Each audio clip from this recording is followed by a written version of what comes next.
You ready for your 73 questions? Let's do it. Okay, so what's your name? My name is Naman. What do you do currently? I am a Master's of Management of Innovation student. Okay, that sounds pretty cool. Where are you studying? I am studying at the University of Toronto Mississauga campus. And what did you do for your undergrad? I did a Bachelor's of Neuroscience and Psychology also at the University of Toronto. And where did you do that? So it was at the University of Toronto, but at the Scarborough campus. This is a tough one, but now that you've experienced 2 of 3 U of T campuses, which one do you prefer? Honestly, this is a no-brainer, but I would have to say Scarborough because it's my hometown. Okay, how did you like your program? I loved my program, but it was obviously rigorous. I learned a lot, but again, it's rigorous because it's U of T. And what made you decide neuroscience for your undergrad? I knew I wanted to become a doctor since I was very young, so I knew that neuroscience would give me the knowledge for it. When exactly did you realize you wanted to become a doctor? Um, I think basically when I learned what the profession was, so like 3 years old. And who's been your biggest inspiration behind you wanting to become a doctor? So my father was my biggest inspiration because he was a primary care physician and he was also trained in Ayurvedic medicine. Oh, what's Ayurvedic medicine? So Ayurvedic medicine is a branch of medicine where you learn different types of remedies that are plant-based, and you can help treat physical and mental, pretty much diseases through these plant-based remedies. Okay, what's a specialty that you're currently interested in?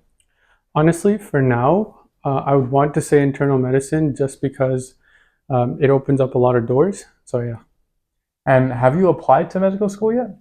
I have.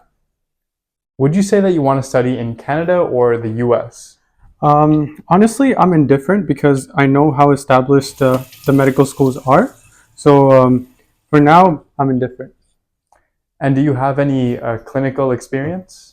I do. I worked in the hospital for 7 years in the emergency room. Wow, okay. Moving on to your master's program, how many years does it take to complete it? So it's actually just 1 year. That's the beauty of it. That's pretty surprising. How is that 1 year structured? So it's 8 months of learning. So it's divided into 2 semesters, and then there's 4 months of an internship. That sounds pretty amazing. Can you only apply to business related internships? Um, no, you can actually apply to anything. For example, if you're interested in healthcare, you can go into healthcare as well. So, what kind of internship are you looking for? Yeah, I think I want to go into the business sector of healthcare. So I want to learn more about how the hospitals function and just the logistics of them. I think it'll make me a much better doctor. Do you get to do an internship in all master's programs? Um, it honestly depends on the program. I'm not too sure.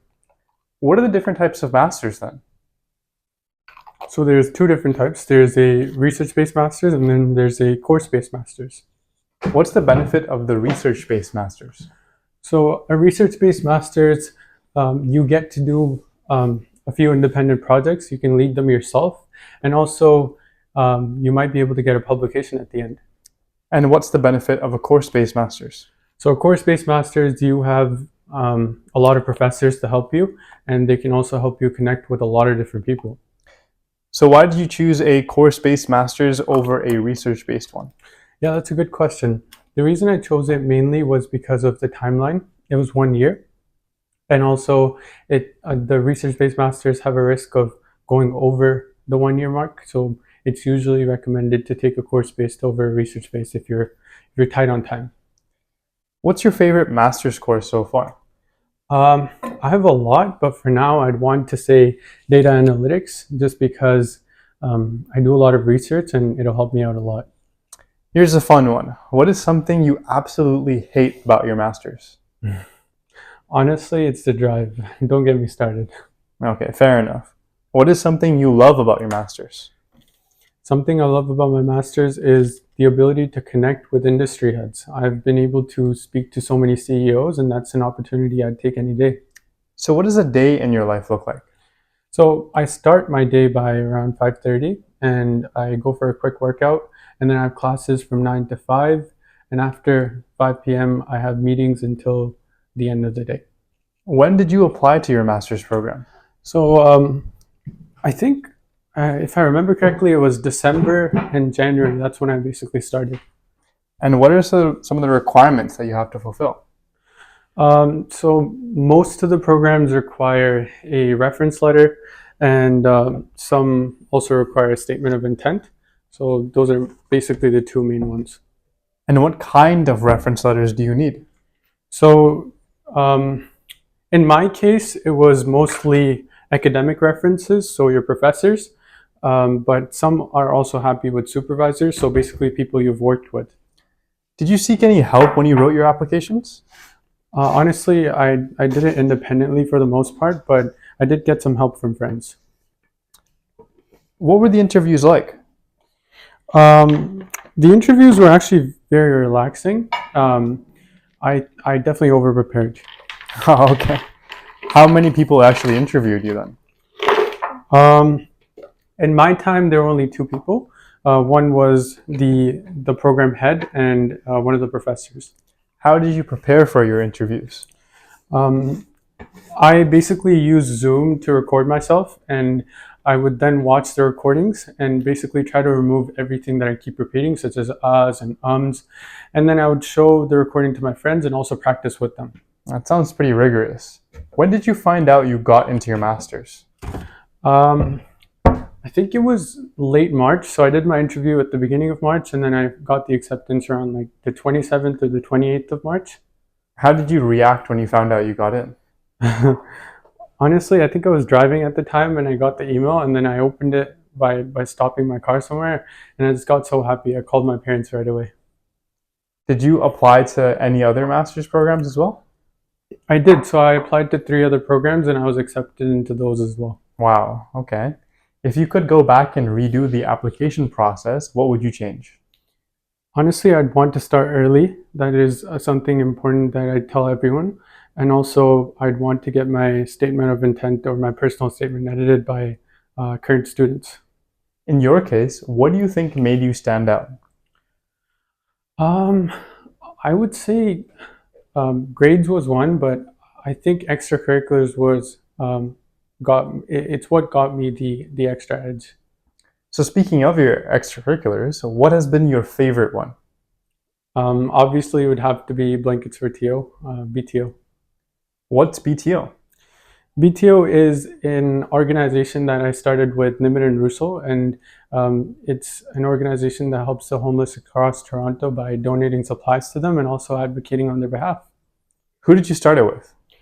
I started it with Nimit and Russo, and also a group of seven people in our undergrad. That's amazing. How did you come up with the idea of BTO? Honestly, it was because we saw the rising homelessness in such a prosperous city like Toronto, and it was honestly very shocking and disheartening. So we wanted to do something about it, and Blankets for TO was the answer. When did you start BTO? So we started it in our first year of undergrad at U of T. And how is the organization doing right now? We're actually doing really well. We've donated over 9,000 items and helped over 2,000 individuals all across the Greater Toronto area. How did you come up with the name Blankets for TO? So it was actually our first donation that we made was blankets, and that is the reason why we named it after basically the first donation we gave out. And we didn't have any other ideas at the time. And TO stands for Toronto, so we just named it Blankets for TO. Do you have any future plans for the organization? Yeah, so we want to go international one day, hopefully. I know it's ambitious, but we've done a lot of ambitious projects and they've worked out. So our hope is to help other countries out with the experience that we've had in Canada so far. Besides BTO, are there any extracurriculars that you're a part of? I am. I do a lot of research on the side. That's really cool. What is your research in? So my research is mainly related to the impact of aging. I'm most focused on neurodegenerative diseases and how that impacts the elderly population. That sounds pretty tough, but since we're on the topic, is research important for master's programs? Um, so again, it depends on the program, but it certainly helps, but I don't think it's a requirement.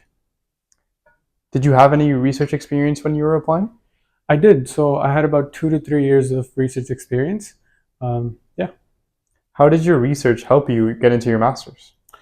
So there's a lot of transferable skills that go from research to a business master's. So I definitely think those soft skills helped me get the program. That makes sense. Do you plan on continuing research in medical school? Um, Honestly, I definitely want to contribute to the academic space, but at the same time, my workload will determine how much free time I have. What are some tips you have to getting a research position? Some tips. I would say initially you should just start cold emailing as much as you can. Try to get in contact with as many supervisors and professors as possible because I did it myself and that's what landed me my first research position. What are your plans for tonight, by the way? Oh, I'm actually heading out to study with a bunch of friends and then we're going out for dinner. Cool. Do you have any study tips for us? Um, um, Honestly, I would say for now, there's something that I'm trying out called basically blocks of studying. So I try to study for 2 or 3 hours consistently and then take a long break. So for 2 hours again, and then I go back into blocks of studying again. Where is your favorite place to study? My favorite place to study for now is the Gerstein building. It's a library here at the University of Toronto downtown campus. Since you're packing right now, what's in your bag? So far, I have my laptop, I have a water bottle, a few books that I'm reading, and also my phone. You seem to spend a lot of time working, but what do you do for fun? So yeah, I play sports on the side, something that I'm interested in, like badminton, soccer. I see. And by the way, what is one thing in your bag that you could not live without? Ooh, one thing. Oh, honestly, it's a no-brainer. It's my laptop. It's just something I can't live without. I think that's the case for a lot of us. What inspired you to start MedBoys? Um, so there are multiple different reasons, but the main reason was because we wanted to find a centralized platform where you could find all the information you need for for pre-med students to apply to medical school. And when we were applying, me, Niven, and Russell, we also faced this issue of not finding that one source where you could find anything possible to help you apply to medical school. So MedBoys did exactly that, and that's why we started it. What was your first video? You don't want to ask me that. It was a podcast, and I think that has to be our worst video because we didn't have any mics and we didn't have a script, so everything was just out of place. Don't watch it. Hopefully you keep making more videos. But are you into any sports? I know you mentioned a couple previously. Yeah, so I play badminton more regularly than soccer, but yeah, I used to play soccer before as well. Have you played competitively? I did. I played soccer competitively for about 2 years. What position did you play? CM, center midfield. And a bit of a tricky question, but if you did not want to become a doctor, what would you be? Honestly, I think I would want to go into directing or acting. That's just something that I'm interested in. So yeah, I'd probably be like a director or actor if I wasn't a doctor. Do you do anything currently related to directing or acting? Well, MedBoys is one, but I'm also working on a few short films that I'm going to put out in the future. So yeah. What does the upcoming summer look like for you, by the way? The upcoming summer. So hopefully there's medical school after the summer, but for the summer, my main goal is to visit my home country with Nimin and Russell. And also I want to go into, you want to come in, by the way? Also, I want to go into a half marathon. So I'm actually training for that right now. So we'll see how that goes. Where do you want to travel, by the way? One is my home country, India, obviously, and I also want to go to Iceland. It's one of my goals. If you had one piece of advice for pre-meds, what would it be? One piece of advice would be to never give up. It's a marathon, not a sprint. Lastly, what is your favorite quote that keeps you going? So my favorite quote is something that Denzel Washington said. I'm definitely going to butcher it up, but dreams will stay dreams if you are not dedicated and not disciplined, and they will eventually feel disappointment.